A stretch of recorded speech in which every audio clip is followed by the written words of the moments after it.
Earth. Oh, wow. Yeah. From tracking down a legendary white crocodile. We have here the only mention of white crocodile, Buaya Putih, in the Straits of Singapore. There's this element of, what's the truth there? To uncovering what used to lie under an iconic building. This great building here is very curious. What we are looking at is the full extent of Kampung Glam, actually. What else lies forgotten in the vault of time? In the early days, you could just walk into a shop and buy a gun. Wait, so back then, people could keep guns at home? Oh, we had guns at home. My father was a gun owner. Wow. Watch Into the Vault 3 on demand at cna.asia.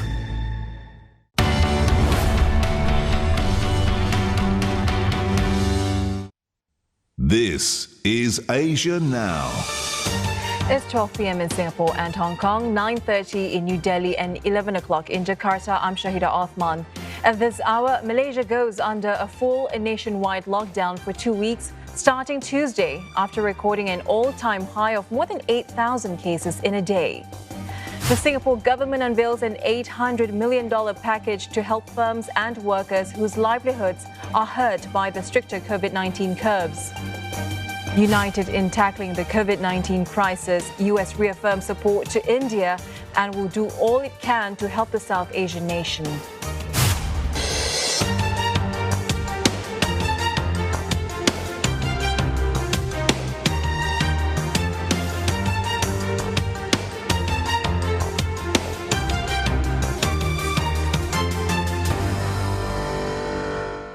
Malaysia will enter a full COVID-19 lockdown for the first 2 weeks of next month. Only essential economic and service sectors are allowed to operate during this period. Now, Prime Minister Muhyiddin Yassin says the decision was made due to the worsening outbreak as well as the risk of new variants. Malaysia recorded an all-time high of 8,290 infections in a single day yesterday. Melissa, go with more. A return to a total lockdown is inevitable, according to a statement released by the Prime Minister's office. This after a record-breaking number of new cases Malaysia is witnessing the past week, surpassing 8,000 mark today, and looks set to rise further as infectivity rate is still hovering around 1.2.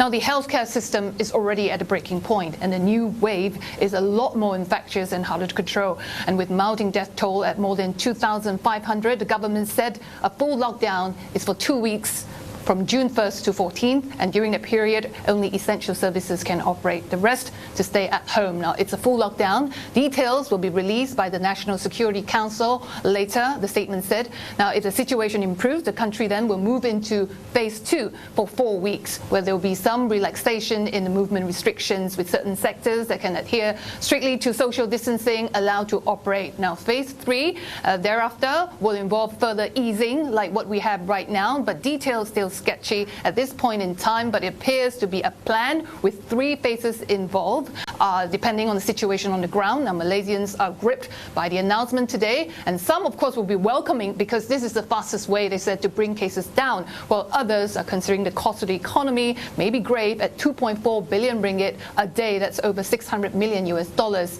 Something that they have been weighing between life and livelihood for all this while. Singapore is set to spend another 800 million Singapore dollars supporting companies and workers hit by tighter COVID-19 restrictions.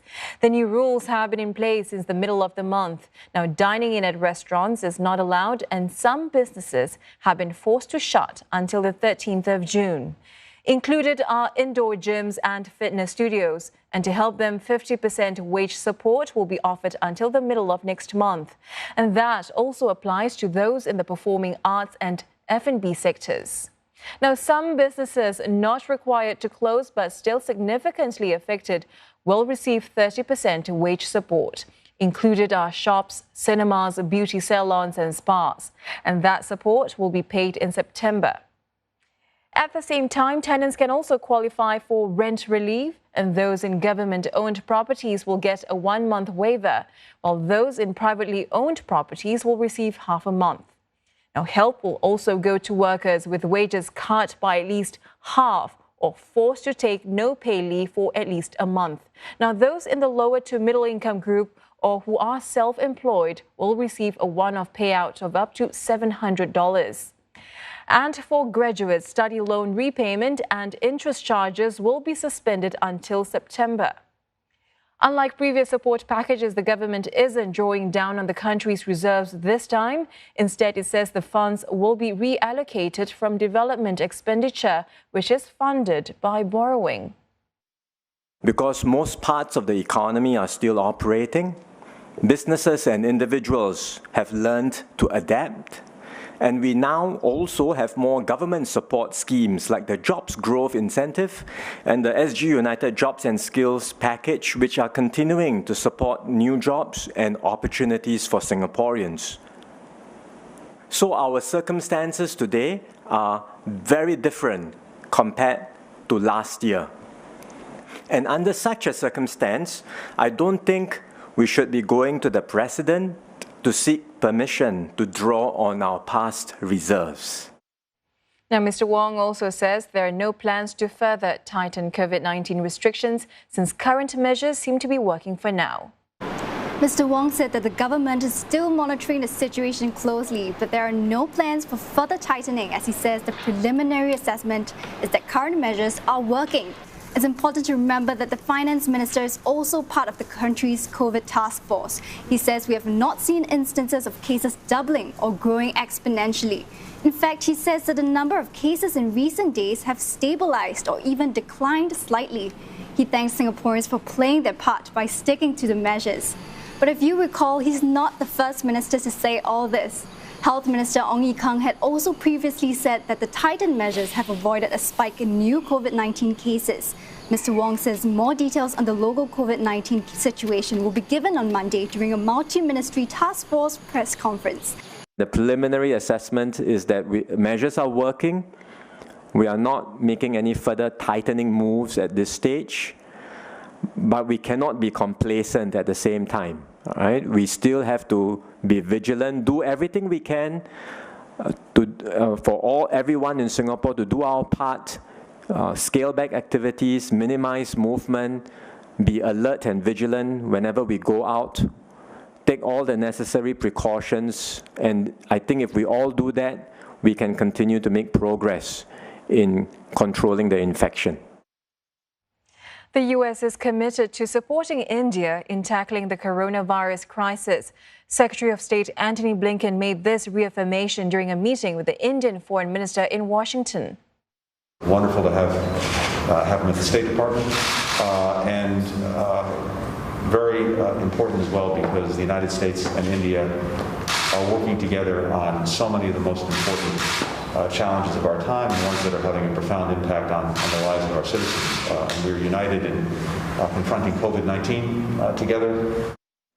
Mr. Blinken added that India was there for the U.S. during the early days of the pandemic, and that is something they will never forget. He also noted relations between the two countries is strong and productive, and this is showing in their partnerships, including through the Quad Security Dialogue, as well as in tackling climate change.